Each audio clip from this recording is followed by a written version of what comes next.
ধানমন্ডি ৩২-এ সকালে আমরা 11:15 দিকে ওইখানে প্রথম যখন আমরা শুনলাম যে এরকম কিছু ছেলেপেলে বুলডোজার সহ ধানমন্ডি ৩২ দিকে আগাচ্ছে।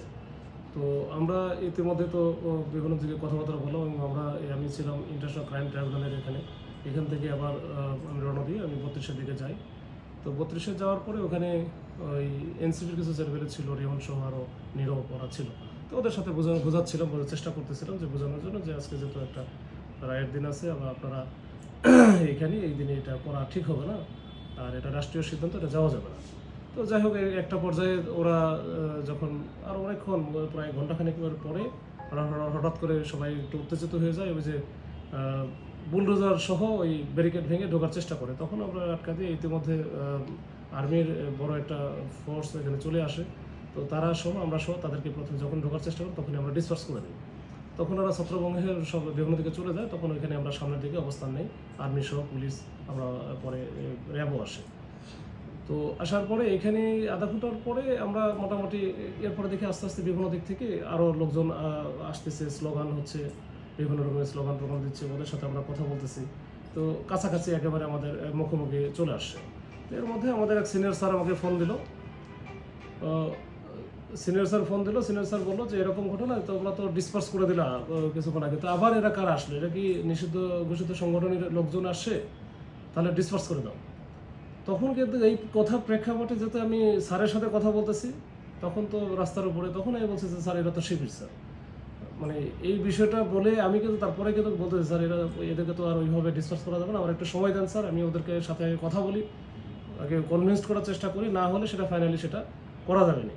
কিন্তু এই যে মাঝখানে হয়তো বা পিছনের অংশ, সামনের অংশ, এগুলো কিন্তু কোনো কিছুই না দিয়ে ওইখানে কল রেকর্ড হয়তো পাশে থেকে কেউ একজন হয়তো বা করছে উদ্দেশ্যমূলকভাবে। আমার আসলে ইন্টেনশন ছিল না যে কারো, এটা আসলে ওই সময় প্রেক্ষাপটে হুট করেই আসে, মানে স্যারের সাথে ইনফর্মাল কথা হচ্ছে। তো এই ইনফর্মাল কথাগুলো নিয়ে বলার উদ্দেশ্যটা ছিল যে যেন স্যারদের ওখান থেকে এমন কোনো সিদ্ধান্ত না আসে যে যেটা আমার উপর চাপ তৈরি করবে। ওই জন্য আমি আগে থেকে বলে রাখলাম যে স্যার এরা তো শিবির, যে আমি ওইভাবে আমার মতো করে ডিল করি, আগে কথা বলি যে তারা তো আমাদের পক্ষের লোক। তো এইভাবে বলে এইটাই আমার উদ্দেশ্য ছিল, কিন্তু এটা আসলে বুমেরাং হয়ে গেছে। আর আমার কথা বলার সময়ও এটা বিষয়টা একটু ওইখানে তো আসলে অনেকেই ছিল, হয়তো ম্যাক্সিমাম অংশ এটা থাকতে পারে, আমি জানি না। তো এটা আমার জন্য একটু বিব্রতকর অবস্থার মধ্যে পড়ে গেছি।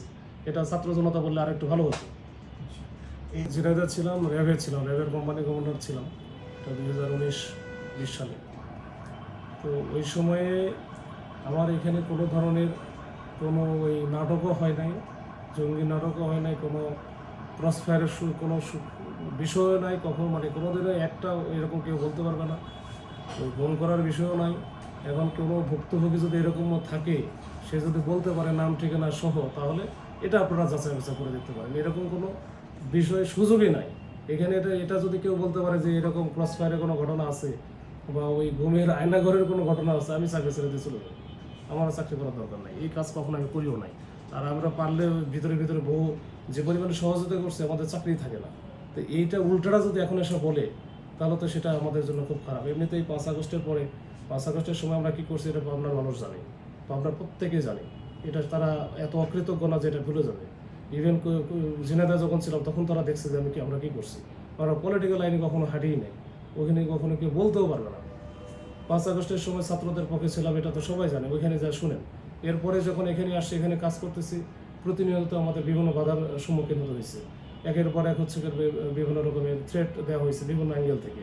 তো এইগুলো নিয়ে যদি এখন উল্টাটা হয়, এখন নতুন এদের মধ্যে থেকেই যদি আবার আমাদেরকে এটা এইভাবে ব্লেম দেওয়া হয়, তাহলে এটা দুঃখজনক।